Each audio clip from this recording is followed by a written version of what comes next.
Welcome to your 4 to 5. Eric Chilton here with Chad Silver, Lauren Coleman. We are kicking the week off here. Hey everybody, thanks for watching us on News 2, Fire Stick, Roku, and we're also on the WFMY News 2 app. No surprise here, we are talking food this half hour, right? Always. We love to talk about food. Yeah, we do, and so do people on Facebook, so you should chime in. We're talking about your favorite and least favorite pies. It's National Pie Day. Yep. You would think it would be March 14th is National Pie Day. That is another pie. I guess there's 3/14? 2 pie Yes, days. it is. Yeah. That is another pie day. But pie is a PI. You're right, Yes. so this half hour, so stay tuned for that. As you probably have heard, the day is finally here. After many years and $1 billion, the Greensboro Urban Loop is finished and is officially open for drivers. The State Department of Transportation had a ribbon cutting today celebrating the completion of the I-840 project. WFMY News 2's Hannah Jeffries joins us live along the loop with the latest. Hey, Hannah. Hello, good afternoon. It is an exciting day for drivers both in and around the Triad. And here it is, right here. 50 years, over 50 years in the making, the final section of the Greensboro Urban Loop is now open.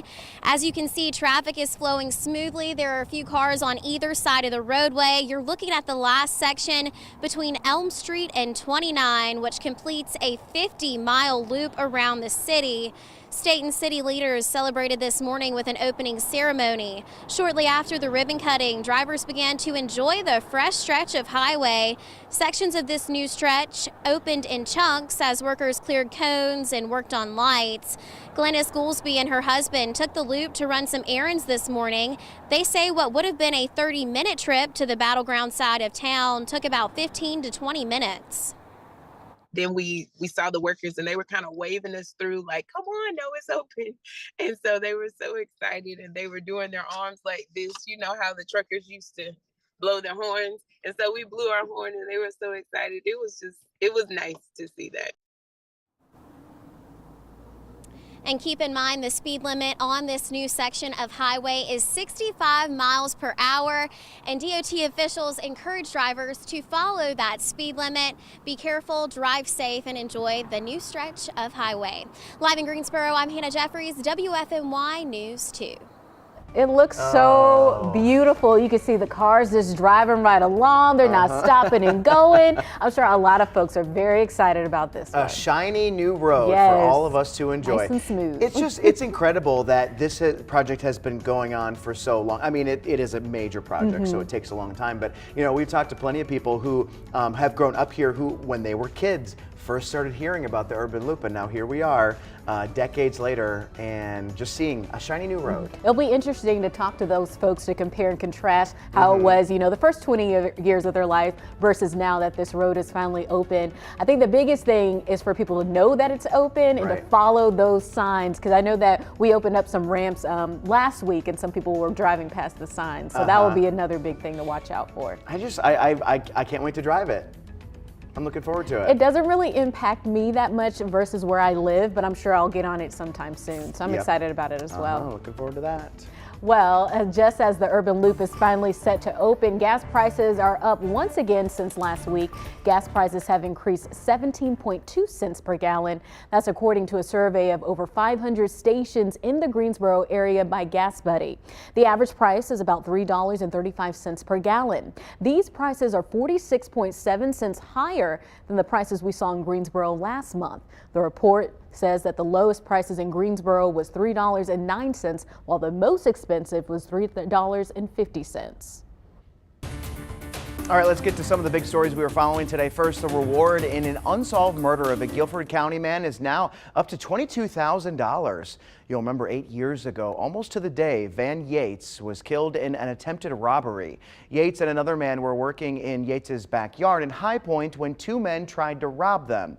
Yates was killed, and to this day, officials are still looking for his killers. The Guilford County Sheriff's detectives released sketches of the 2 suspects a few years ago. We will continue to keep you updated as we learn more.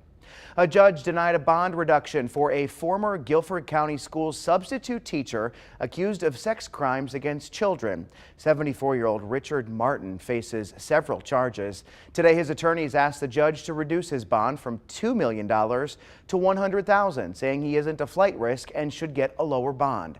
Meantime, the state laid out new evidence claiming Martin hid a camera in a classroom to look up a female student's skirt. Greensboro police are looking for the person who tried to rob the Truist Bank on Randleman Road this morning. Police say the suspect implied they had a weapon and got away with cash. No one was hurt. This is the second time in just about 6 months someone robbed this bank location. Police say someone robbed the bank on July 15th. The suspect in that case is also accused of robbing the First National Bank on Randleman Road. Police arrested 42-year-old Wallace Karen for those robberies. There's a major investigation underway in Monterey Park, California, where 11 people died in a massacre over the weekend. They were all celebrating the Lunar New Year at a dance party when it happened. The group was mostly Asian Americans. Investigators say after the shooting, the suspect went to a second dance hall, but people inside wrestled the gun away from him. Police say they eventually tracked down the gunman, who was also of Asian descent. They say he took his own life as a SWAT team moved in. At this point, investigators aren't saying anything about a motive. Well, I can tell you it's starting to get a little chilly. We're going to see those overnight lows in the 20s, upper 20s probably tonight. But before, we were only seeing temperatures right now in the mid 40s. You see 44 in Greensboro, Burlington at 47, Winston-Salem and High Point both around 46, along with Asheboro, Lexington at 49. Wind gusts have been a problem today. It makes it feel even colder. That'll be the case as we head into the evening as well. Some of these wind gusts, most of them about anywhere from 20 to about 30 miles per hour, but they can be heavy at times, especially in our mountain communities, and expect that possibility even as we head into the overnight period. Mostly clear tonight. You're going to see that 27-degree low when you head out tomorrow morning. Tomorrow, partly sunny. See some clouds start to build in late ahead of the next system that we think will move in by Wednesday. Wednesday, probably a rainy day, maybe anywhere from a half an inch to an inch of rain possible, according to some of the forecast models at least. But that high tomorrow at 52 degrees. Across the region right now, pretty settled, not a whole lot happening. There's a big ridge of high pressure in control. That will be the case through tomorrow. But again, we're watching this low pressure gathering some moisture there in the Gulf and then heading up our way for your Wednesday as it passes through. We're stopping this here as you look at Wednesday about midday. That will start to push through the region, but we're keeping those rain chances way up there for Wednesday.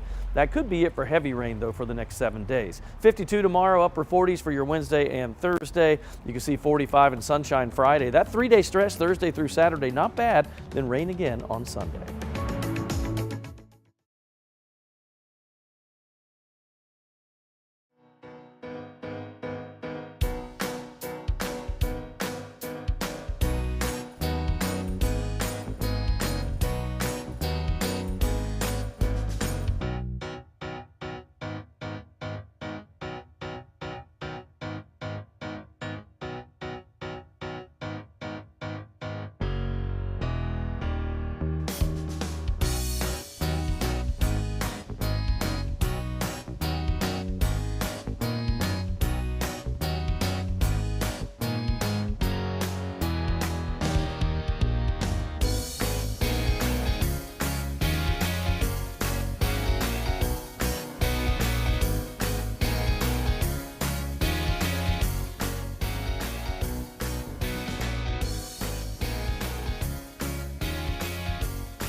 There's some concern right now over a popular virtual reality headset putting users at risk of serious injury.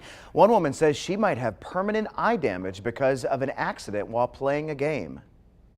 Your name? Yes. It was supposed to be a fun Friday night at home for Emily Melquest and her son Jack. They decided to use their virtual reality headset and play a game where users walk a plank and experience free fall off an 80-story building. Right away, I just felt my body tense, my heart started beating fast. Though her mind knew she was in her living room. My body thought I was there, and the fight or flight response was happening. Melquest leaped right into her entertainment center. The impact of the hitting my head on the furniture, that eyepiece went right into my orbital socket, leaving her with bruising, and she says persistent pain, even potentially permanent problems with her eyelid. On social media, there are videos of VR users injuring themselves. Recently, a UK insurance company reported a 31% jump in home insurance claims for VR-related injuries. Meta, which is the parent company of the Oculus VR headset, includes safety information in the packaging and online. Users are required to set up a virtual boundary, and they're encouraged to clear a safe space before using the headset. In a statement to us, a Meta spokesperson said, "We take the safety of people who use our Meta VR devices seriously." Yikes. Experts also recommend taking breaks every 30 minutes when using a VR headset. They also say you should stop using it immediately if the headset affects your balance. I mean, just seeing some of those videos, that's wild. Pretty crazy. So your sons have this. Both my twins have Okay. this, and they put it on me and my wife to try it. And it is crazy how real it looks, and you do feel like you're standing on the edge of a building or whatever it is. What it does that they didn't talk about in this, and I don't understand why this would not have kicked in for these people, is it scans the room, right? So if I were to get close to a wall right here, then these little red pluses come up all over your screen. And the closer you get to that wall, the bigger they get. So you know that you need to back away, right? And that's what I don't understand, why that wouldn't have helped them. I'm wondering if maybe they were too into the game, or maybe it could be a situation of, she's a parent, she was just trying it out and didn't really understand what that meant. signal was. Yes, that's I true. kind of think, it's on the manual, or it says, create a boundary. Is that my mic doing that noise? It's somebody's mic. Okay, sorry. Somebody's. I think it might be mine, but instead of just saying create a boundary, maybe just have some infomercials out there, like commercials being like, if you're gonna play with one of these headsets, make sure you move stuff out the room, area. have the space, Yep. because not everybody reads the manual as they should, but obviously it is happening to people. We saw those videos on the TikTok, and so it doesn't look like a lot of fun. Have you ever put one on before? I have never, and I've wanted to. I just don't. I Crazy. don't know anybody who has one. I would, Well, whenever invite the us twins are over. home, We're gonna have okay. a 4 to 5 bonding event See, where now we're we did gonna it play out with the here, we'd be headset. good. Oh, that would be fun. If only we had a padded room that we could just use. Right? Well, that's where we're all going to end up anyway. So That's right. We're going to take a short break. We'll be right back.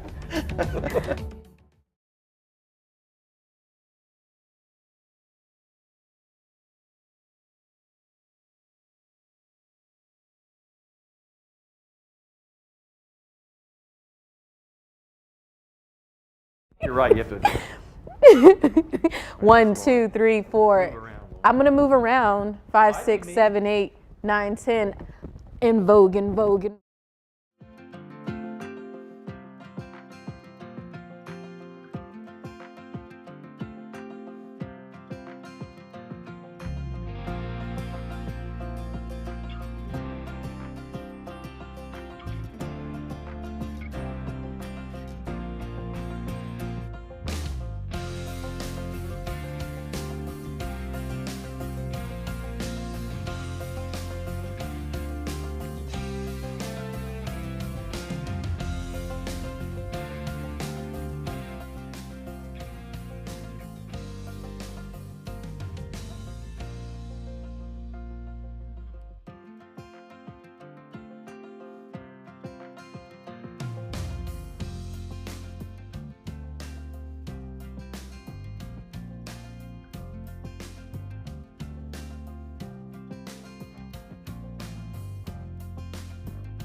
You know, it's kind of insult to injury when you talk about cooler air, but then you add the winds into it, and yeah, it makes it feel a lot cooler. The wind gusts right now about 25 miles per hour in Greensboro. We've seen them as high as near 30 for Boone. That's usually the case. The mountains usually, just because of the topography, get better wind gusts. But 26 in Burlington and Danville and 29 in Martinsville, Virginia. The winds will stay with us as we head into the night. It's a cold night, mainly clear with that low of 27. Highs tomorrow at 52. You'll see partly sunny skies. And I think for your Tuesday, we start out with sunshine, end up with partly cloudy by midday, and we may even see mostly cloudy skies before the night is over with. That's all ahead of the next system that is moving in from the Gulf. This low pressure will start to gather a little bit of the moisture in the Gulf area and then push its way back up toward us. As that does so, our rain chances go way up. In fact, Wednesday could be a day where we see, sort of like Sunday, on again, off again showers, could be heavy at times, but more rain than not across the region as that system moves by. I really do think it may imitate Sunday quite well.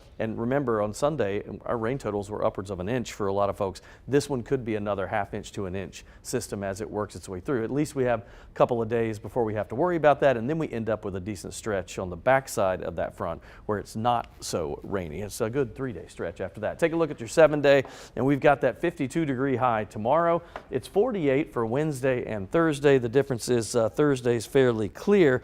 But that Wednesday, yeah, that's a rainy, cold day with a high of 48. Thursday, partly cloudy, 48. It'll be breezy on the backside of that front. And then sunshine Friday, but cold at 45. Weekend bounces back, not bad there. Partly cloudy, 50 on Saturday. Still in the low 50s for Sunday and Monday, but a rain chance Sunday. That's a 40% chance and then lingers into Monday with a 20% chance. Probably a late day shower on Sunday.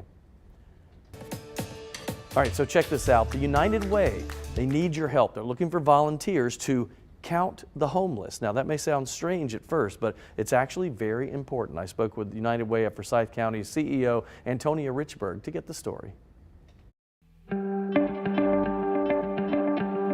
Antonia, this is interesting. I guess my first question was, why do we need this? What will these numbers go toward?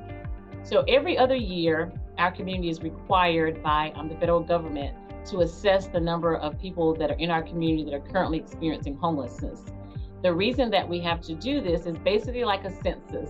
We're trying to get a handle on how many people are living without a home. And the reason to do that is so that then we can draw down federal dollars that will positively impact those individuals. So let's describe, let's say I wanted to volunteer. What is that experience like? What will they go through in this? So once people sign up to volunteer, we slot them to either do 9 p.m. to 12 midnight, or 1 a.m. to 4 a.m. And then we have an hour before we do a quick training in terms of these are the questions that you're going to ask. You have an electronic pad that's similar to an iPad to capture this information. We tell them what to ask, what not to ask, and we share with them information in terms of how to get the people at ease so they know that this is just a count. There's nothing negative going to happen to them. In fact, their positive will happen from this.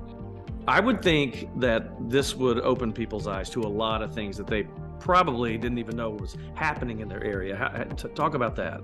This is definitely an eye-opener for so many people because they'll be afforded an opportunity to visit under bridges where people are living. We'll visit tent communities where there are lots of families living. And then there'll also be near park benches and on the sidewalk, because you wouldn't want anyone to have to live that way. By getting the counts, that helps us to be able to help those individuals to ultimately get a place to live and not have to continue to experience homelessness. Antonia, thank you for being with us today. We appreciate your time. It's really interesting when they first said this to me, they said, yeah, we're counting the homeless. And I couldn't, I was like, why? And then when they told us it's to get federal money to help with grants that can stop homelessness. So really by getting out there, and these volunteers, if you're interested, and by the way, you can, we'll have a link to their website in the story on WFMY News too if you want to sign up. But when you get out there, you're going to be going into places. Like they said, we go under the bridges and look for people. We go where tent communities develop, and we are in there talking with these people and getting a read on what they're all about, making sure they're comfortable email with that discussion, and then registering it down. They'll have like iPads where they put all the information in. It's very important information to get money coming in to help them. I think it could be just a great experience overall for those who go out and volunteer. I think when we think of the homeless, there's a stereotype that we think about, but we look at the cost of living going up, inflation, all of that. There's a lot of people who have jobs like teachers, firemen that don't have a place to live, that have ended up on the street. So I think this will open a lot of people's eyes to how serious of a problem it is and help push us to want to find more solutions to combat it. It seems that the significance of this is similar to why we do the census every 10 years. That's exactly right. To find out how many people are in our community, the background of these people, and how we can help people who need it. And she said that volunteers in the past, when they do this, because they do this every few years, they haven't done it in as a normal time period because of COVID. So it got skipped a couple of years back. So it's very important now, more than ever, really, to get true numbers back out. But she said when people do this, they walk away with a new appreciation of what's really happening out there, make a difference. More of an understanding of what's happening in your own backyard, so you can get out there and get some solutions. It's perfect.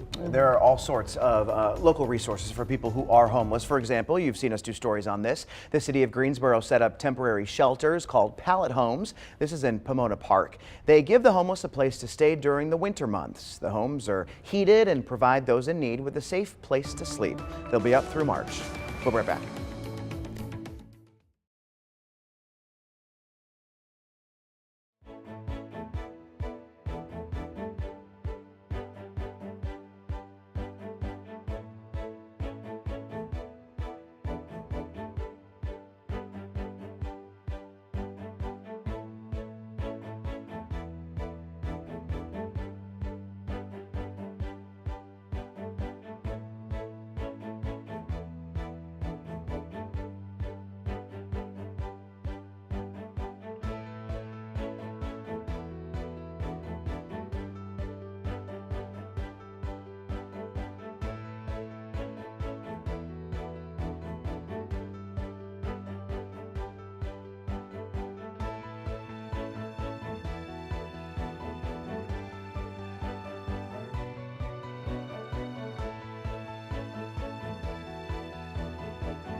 In case you didn't know, today is National Pie Day, so we decided to ask you your favorite and least favorite pies and why. Here's what you had to say. Phyllis says German chocolate. It's a family favorite. And she said least favorite would be egg custard. She said, I don't like the way it feels in my mouth. It's a texture aversion. Robin says, I love sweet potato pie because it just tastes so delicious, but can't stand pecan pie because I find it too sweet. I disagree with that one. Sandy says old-fashioned homemade chocolate pie and brown sugar pie. Ooh. They are my two favorites. Dislike all fruit pies.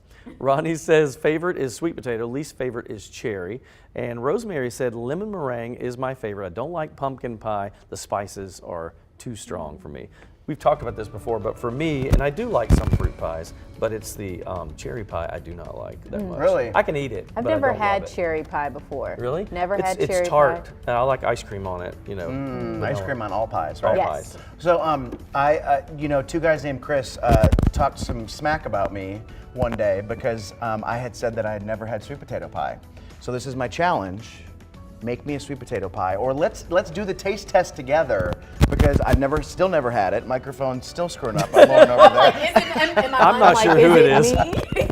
But yes, I've I'm still never hopeless. had sweet potato pie, but I'm sure it's good. He's been saying this for the last several months. You said around Thanksgiving, around Christmas, we need to get Chad a sweet Please, potato pie. Seriously. Please. We get him that Patty LaBelle pie. That's what he needs. You got to try patty that pie. was and they killer. have them kind of in the small Yes. version too. So let's do it. We'll do that. We'll at have the end him of the yelling, week. Patty, like that one guy. We could actually do it on Pie Day, like 3/14, Okay. like March 14th. The other pie. I'm holding Day, us yes. to it. We're gonna get Okay. Chad a sweet potato pie. But before we go to break, I really like key lime pie. I like pecan pie. I like sweet potato pie. And I really don't have a pie I dislike. I've never had cherry pie or blueberry pie. So those are. We'll try pies I cherry need and to see if try. you like it. I also like shepherd's pie. I do Oh, too. I That's do a whole like me some different shepherd's kind. pie for dinner. All right, we're coming back.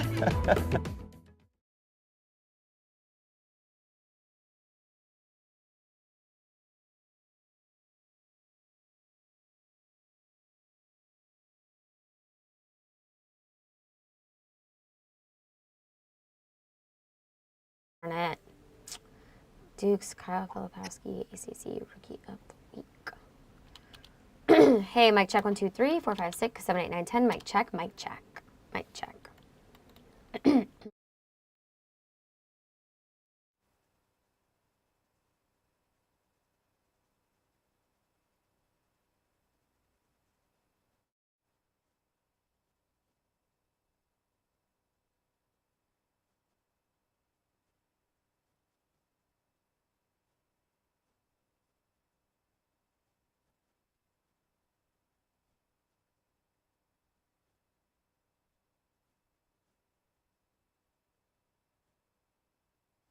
Yeah, I am talking about if you're thinking about a divorce. Yikes.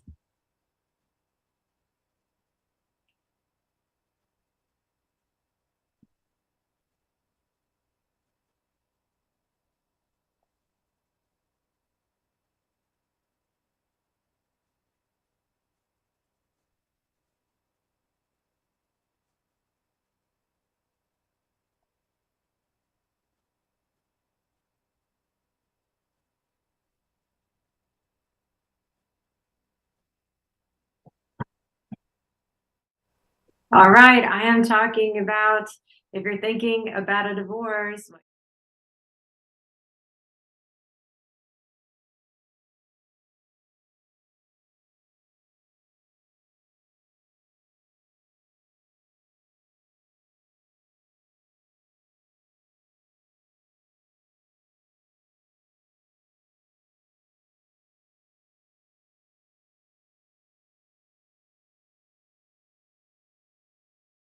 Where are you? Right here. You have 30 seconds. Is the mic on? It's on this long cord. Yes.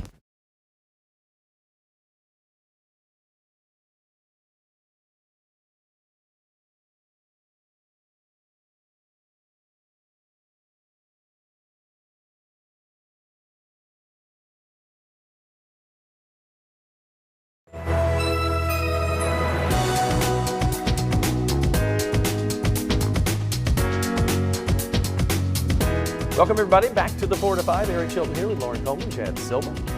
If you are joining us for Mike Gate, Lauren has attempted. They brought her a new They microphone. brought me a new microphone so we won't have all that scratchiness and itchiness that we were hearing the first 30 minutes. I do have a cord kind of hanging down, but I'm going to take care of That's it. okay. Don't worry We'll about fix it. that. We'll fix that. We got a lot to talk about this half hour. I really like the story that we're starting off with, though. Amanda Ferguson joins us, and we're talking about two sisters from Bishop McGuinness. Amanda, they're doing big things. For Triads High School sports, two sisters on Bishop McGuinness's basketball team are up for a big honor. Charlie and Tate Chappell are two of 722 athletes around the country nominated for the McDonald's All-American Basketball Games. We talked to the girls and their coach. Oh, it was awesome. It was such an honor to see your name in a list of big names that are very talented players. So it's very special to have that recognition. We have been working together for years. We we rebound for each other, we pass with each other, that kind of thing over the years, and we both put in so much work, and it's nice to have someone that that you see every day putting in all that work be honored with you. It's really special to have the honor with Charlie. We do everything together, and being a McDonald's nominee was really great. Both of us getting it kind of solves a little bit of competitiveness that we would have for each other. Obviously, it's a national organization that does this, and I think Tate and Charlie are very, very deserving of this. They've worked hard for 4 years. They're great leaders in the program. They're great representatives of the school, and very proud of both of them. They're well deserving of it. They understand that these things don't come lightly. They're not very easy to attain, and so I'm really proud of them for being nominated for this. It's great. Especially after getting the HACO, both of us making history with that, just to have another accolade that we can do together is great for our family. We have early morning practices, we have late night practices. There's a lot of hard work that we've put into this, and it feels nice to be honored in that way. The Chapel sisters are 2 of 4 triad players nominated for the McDonald's All-American game. Greensboro Days' Jaden Young and Kobe Parker from Ragsdale were nominated for the boys' games. This is so cool, and this is something that's been going on for years. I mean, I remember back in the day, when you heard people were nominated for this, it was a really big deal. And the fact that they're 2 sisters, Yeah. There's probably some competitive things within their family. So to be able to do this with your sister, it's really cool. Very cool. It probably pushes them to go better. Right. The fact that they are sisters. I bet their parents are so proud that they get to see both of them get such a great And accomplishment. the fact that in your family you have 2 really good players. Yeah. I mean, normally it's like one athlete's good and the other's not as good, but the fact that they're both really good is really impressive. Very prestigious. Have they said where they want to go after high school or anything? I don't know. like They're that? both seniors though. So. Okay. Lots of keep an eye basketball on in that that. family. You're gonna, they're gonna end up going to different schools, playing on different teams, and playing against each other, and the family's gonna have to choose one or the other, right? They're gonna wear split shirts. That's what, one color and one the other color. A house divided. Yeah. Right. Amanda, great story. Thank you.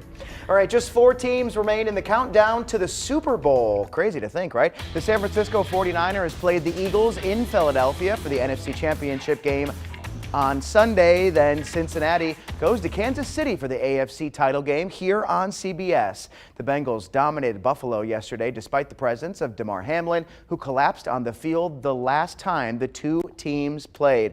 It's, boy, incredible. I mean, I wanted to make sure that I watched the lead up to this game yesterday between Cincinnati and Buffalo, because there's just so much history right now considering what happened the last time they played. So my wife's from Buffalo, and we, on that bandwagon, we were disappointed in that game. But now I'm going to go Bengals all the way because, gosh, it was the 80s, I think, the last time they were in the Super Bowl, so I'll probably go with them. 49ers have been there a lot. I don't have a team that I'm rooting for, but I just like to go and just watch with all the friends and the family when all the Super Bowl parties come. But I'm just rooting for, a good game, a nail biter or something. I almost brought us back to food again, but I won't do it. You're talking about the food? Well, we had friends over last night. Okay, let's talk about it. We had friends over last night, and my wife makes this stuff called cowboy dip. I don't know why it's called that, but it's basically just cheese and meat and like rotel, and it is so good. That sounds heavenly. It's heavy, but I ate my weight in that thing last night. So that's what I love about Super Bowl too, all the dips. All the food. Do you have a favorite dip? I do have a favorite dip. I like buffalo chicken dip, and I like crab dip as well. Okay. But speaking of some of the things that we like, it brings a lot of excitement to our friends and family. I did ask you on my Facebook page, what is your favorite Super Bowl tradition? Ronnie Stewart says eating chicken, pizza, wings, and other food, having a good time with family, and watching the game and halftime show. Audrey wrote, love the commercials. Since my team isn't playing there, she said the Bills was her team, she'll be making wings during the game so she can watch the commercials. Joy says watching the Puppy Bowl.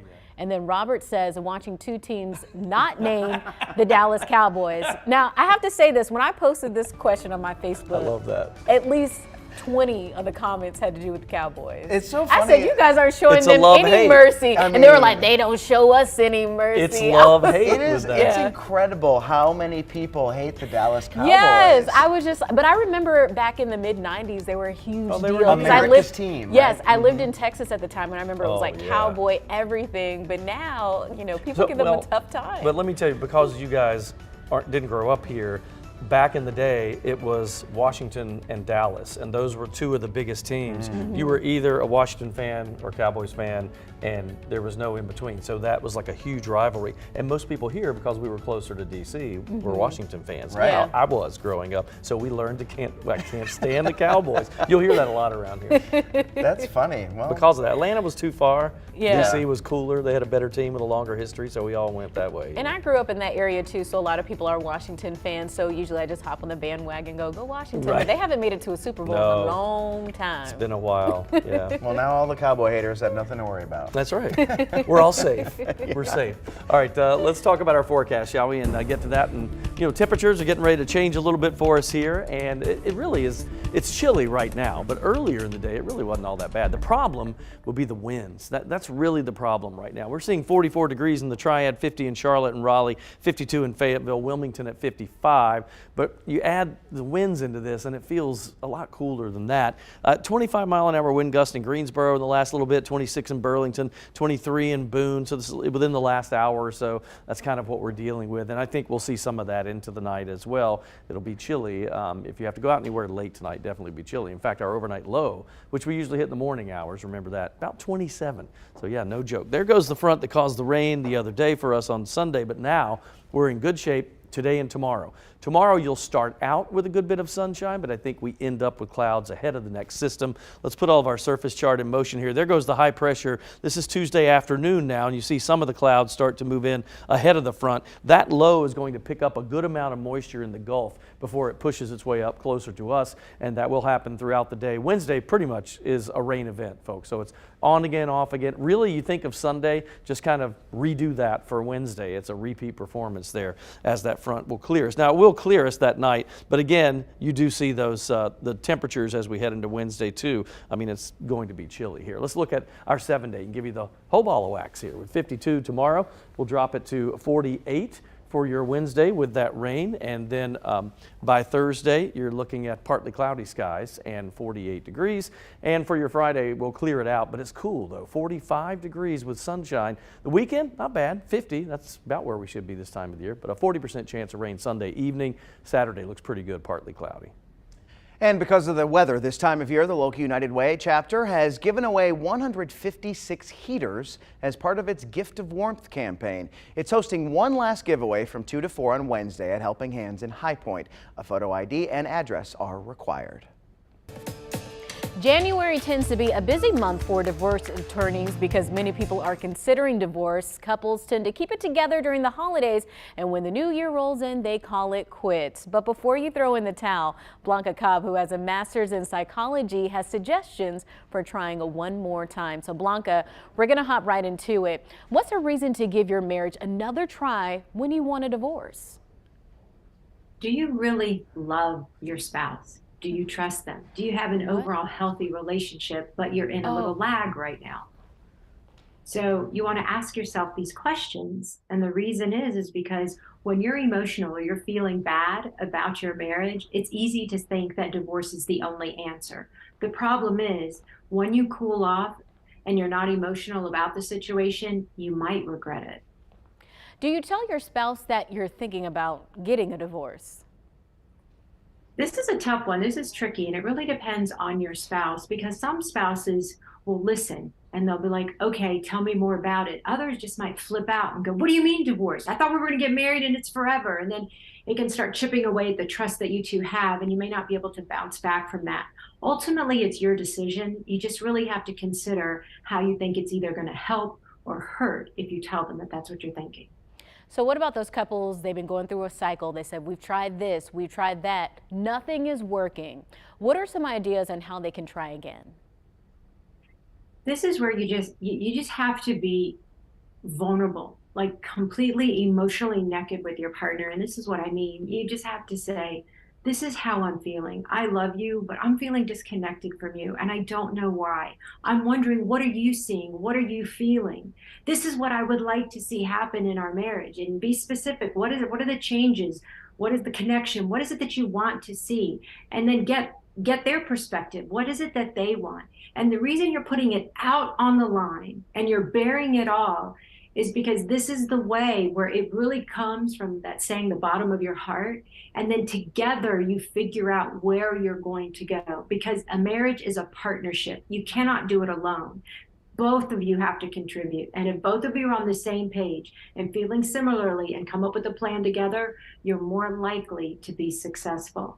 And one last thought, either to yourself or you write it down. Think about why you fell in love with your spouse. How is it that you are happy together? How is it that you're good for each other? And just start thinking of the positives. And any irritants that you have, and this is critical, any irritants that you have, is it really a you thing? Is it something that's really a deal breaker? Or is it just like normal everyday life that if it were anybody else, there would be little irritants, but it isn't a deal breaker? And that's what you have to think about. So you really have to look at the whole picture, not just isolated moments of emotion. Some great insight and advice. Hopefully some of our couples that are going through it will consider those points there. Thank you so much, Blanca. You can continue the conversation with Blanca on her Facebook page. It's Blanca Cobb, body language expert. And when we come back, 2 Wants to Know looks into fortune cookies, how we see them being made and how the fortunes inside are chosen. It's next.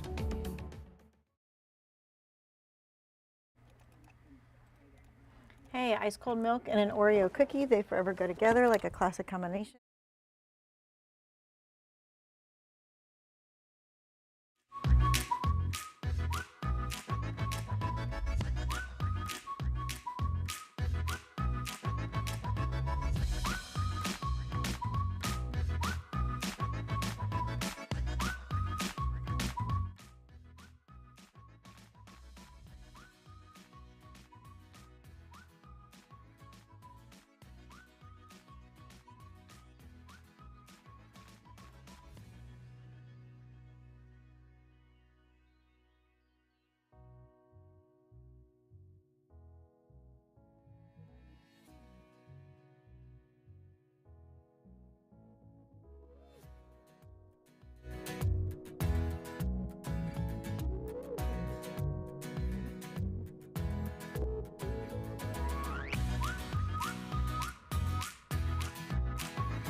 Chinese New Year. It's the year of the rabbit, and all kinds of celebrations were had. This one happened to be in New York. All the dragons, the lanterns, the food. My favorite part, the fortune cookie. I mean, I like the cookie because it's a little sweet, but not too sweet. It's light, and then there's that fun fortune inside.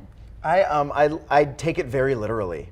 The fortune? Which is crazy, right? Like, you shouldn't take it literally. No, in fact. I try to see if there's some truth to it. I'm like, Okay. is something great going to happen for me? But I take my fortune cookies kind of seriously too. Okay, well, let me show you the fortune cookie I got last night because I've never had this kind of fortune cookie before. Check it out. It said, check an item off your to-do list. Prove you can follow through. What? I was offended. I was like, who is throwing shade at me? And did you do it? I had already done something. Okay, I was all like, come on already. Yeah, I mean, I guess that's just like a realistic one. Yeah. Like, I don't need that. Yeah. We always say, I want to accomplish this. I want to do Right. this. So it's holding you accountable. Okay. She's like, whatever. No. All right, so how do the sayings get picked for the cookies? I'm sure it all depends where you're getting your cookies from. But for instance, when the Super Bowl 50 was played just south of San Francisco, News 2 went to Golden Gate Fortune Cookies. The shop has been making cookies by hand since 1962. The pump goes around filling the rounds. 4.5 minutes later, the cookies come out hot, right? And then the guy peels the cookie off and puts the fortune in the middle and does the whole thing. I got to tell you, though, the predictions are typed on a desktop computer for their specific company. 15,000 fortune cookies a day. Wow. And at the time, the fortune was the Panthers were crush the Broncos. Oh, that's cute. Did not happen. Did not happen. Did not happen. Unfortunately. Okay, and that didn't happen. So I didn't bring cookies with fortunes, but here's what I did bring. And hey, Chilton, come over here. What I did bring was these fun little scratch-offs. So I found these, Happy New Year's, and you could write your own fortune in there and then put the scratch-off thing, and then the person can scratch it off. I don't know what each one says. I mean, I wrote them, but I don't know who has what. So you got to scratch it off. I love this. And see it's like handwritten. That's what so you cool. got. Okay, so mine says, you don't have to be the faster than the bear, just faster than the slowest person. Okay. That's a good one. Okay, what's yours Mine say? says, this cookie is never going to give you up, never going to let you down. Rickrolled! You got I Rickrolled got on your Rickrolled. fortune cookie. Mine is pretty good. It says, if you eat something and nobody sees it, then it has no calories. Oh, Yes. I like that. I like that. And mine says, there is no angry way to say bubbles. Bubbles, bubbles. It makes you happy, bubbles. Bubbles. Bubbles. I tried. All right, when I was growing up, we went out for Chinese food all the time. And my dad said he always got the same fortune. What are the chances of that happening? What, did you guys always go to the same restaurant? No. Okay, so this is my dad pulling my leg, right? And here's what his fortune was. He always said, it says you are tall, dark, and handsome. Okay, so this is me and my dad a few years ago. He's not much taller than me, but he does have dark hair, and he is handsome, and all I have to say is Happy Chinese New Year, friends.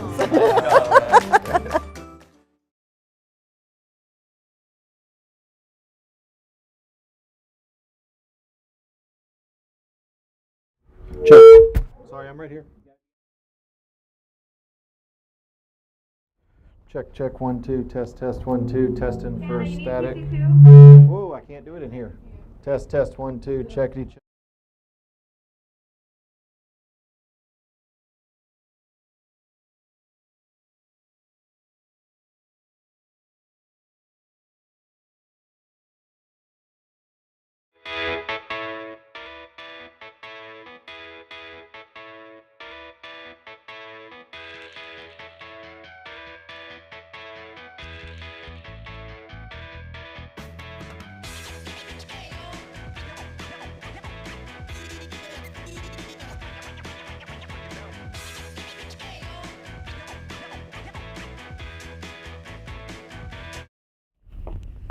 I'm switching it out.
Can you zip this up for me? I can't reach all the way to make sure everything's tucked in.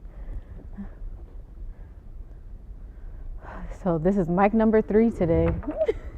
Okay.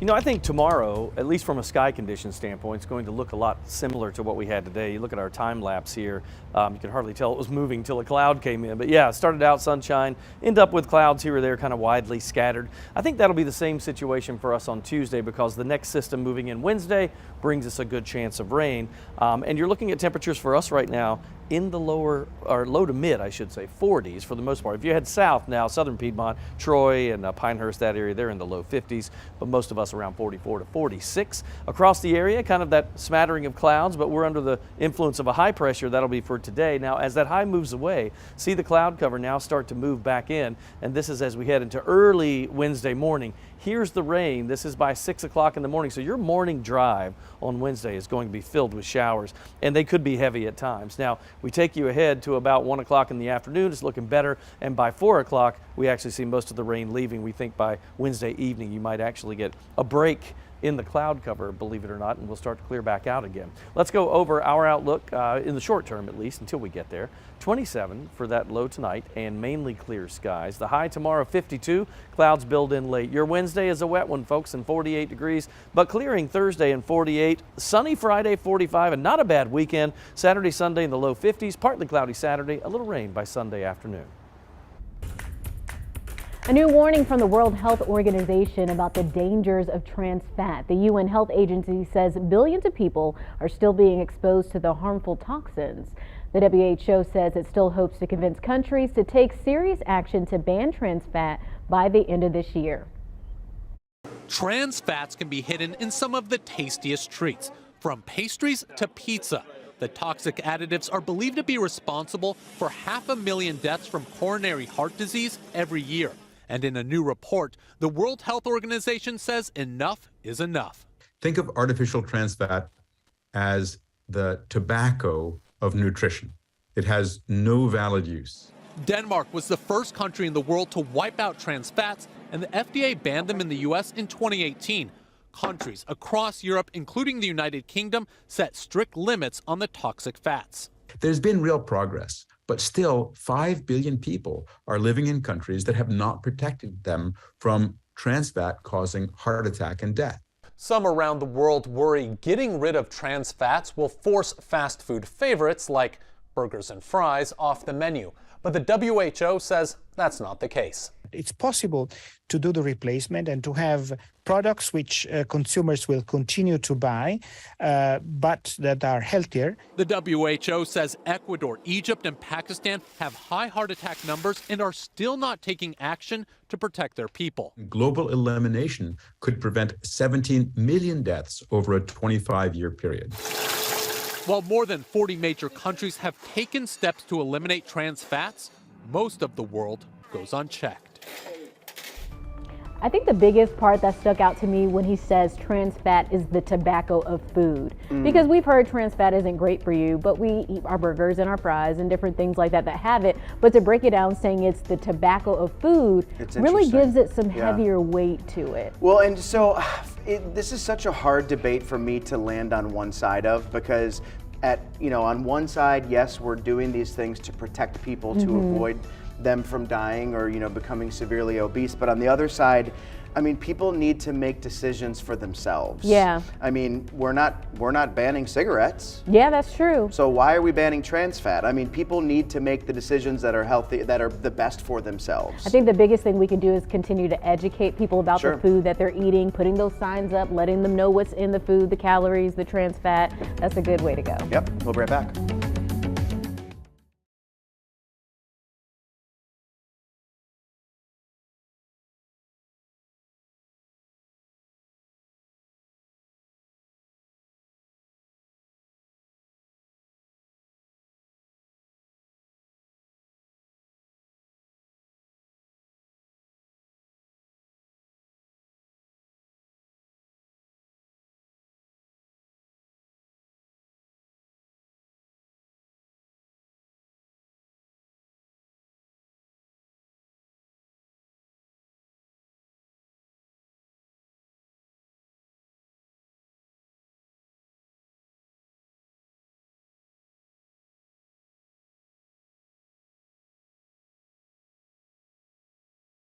Hello, we are here and we are ready to go. News 2, Monday 5 o'clock show. 1, 2.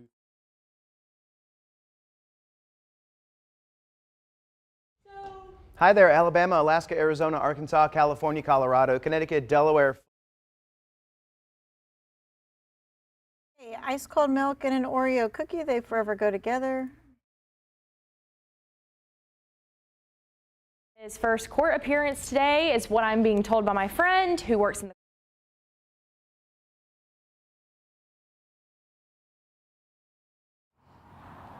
Mic check, the big day is here. It's the moment drivers in and around the tri.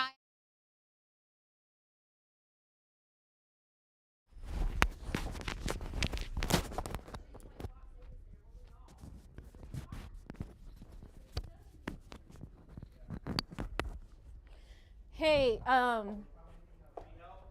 just need someone to zip my dress up. Is it on? I mean, is the mic on? Yeah. Yeah.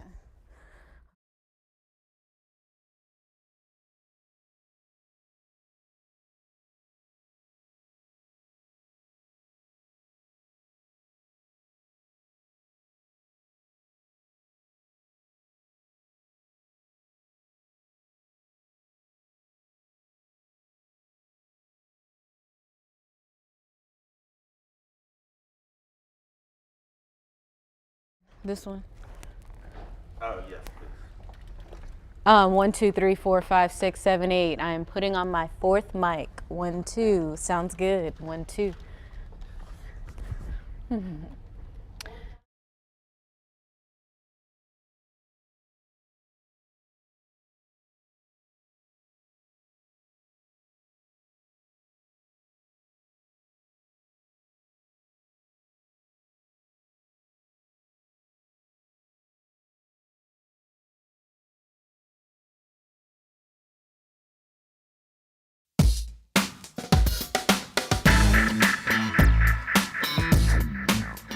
If you ever need a reminder that big dreams can take time to achieve, remember today. Greensboro's Urban Loop is finally fully open. You can now ride on all 49 miles to zip around the city. It's supposed to be a huge help getting our growing population to work faster. You know, planning for this thing started all the way back in the 1960s, when hippies were wearing bell-bottoms and tie-dye shirts. Throwing up our favorite here at News 2, the peace sign. Turns out, the timeline for the loop, it's a pretty good roadmap for reaching any dream. First, city leaders had to convince people it was a good idea. Just like you have to convince yourself you really want to do something. Then came the planning phase, figuring out what was needed to make it happen. Construction had hiccups. A big one was storms and bad weather putting things on hold. But as soon as those storms passed, they kept working away. That's what we all have to do. In the end, perseverance makes things happen. So when you ride on the shiny new highway, remember, you'll get where you want to go too. It might just take a little time. That's my 2 cents. WFMY News 2 at 5 starts right now.